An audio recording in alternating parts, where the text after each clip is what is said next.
Foul, referee dangerous tackle. Referee প্রথমে দেখেননি, এরপরে রেফারি সেদিকে নজর দিয়েছেন এবং ডাগ আউটের দুপাশেই বেশ উত্তেজনা। রেড কার্ড রেফারির পকেট থেকে, ম্যাচের টার্নিং পয়েন্ট আরও একটা।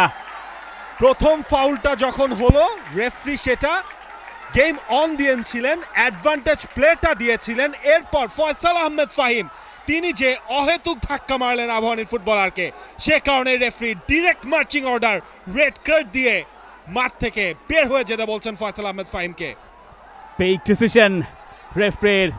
ফাহিম বদলি হিসেবে যিনি নেমেছিলেন, প্রথমে ইনসান, সেই জায়গায় বল দখলের জন্য গেলেন সুমন রেজা, সেটাকেই ডেঞ্জারাস ট্যাকেল মনে হয়েছিল। রেফারি সেখানে অ্যাডভান্টেজ প্লে দিলেন। এরপরে ফয়সাল আহমেদ ফাহিম তিনি গিয়ে ফাউলটা করলেন এবং সেখান থেকেই রেফারি সাইমন পকেট থেকে বের করলেন সরাসরি লাল কার্ড।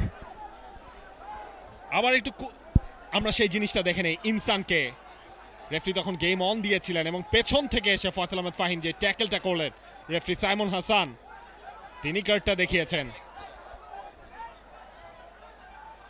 বল খেলার কোনো রকম কোনো চেষ্টা ফয়সাল আহমেদ ফাহিমের ওই অ্যাটেম্পটে ছিল না বলে সম্ভবত রেফারি সেখানে কঠিন সিদ্ধান্তের পথে হেঁটেছেন এবং এইটা অনেকটা আউট অফ ফ্রাস্ট্রেশনও ছিল, বোঝা যাচ্ছে।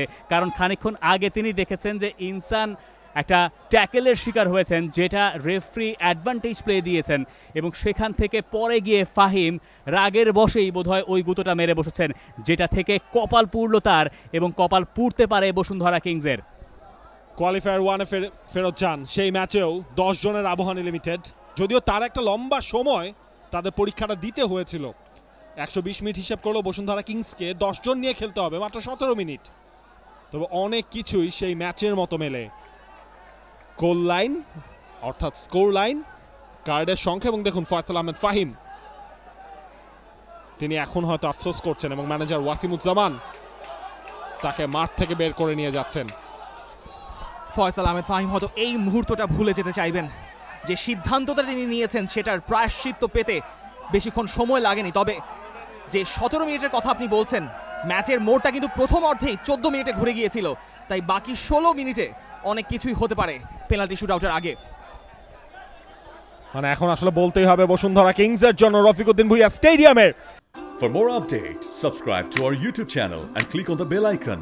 Follow us on Facebook and Instagram. Download T-Sports app to enjoy exciting games and highlights. Visit tsports.com.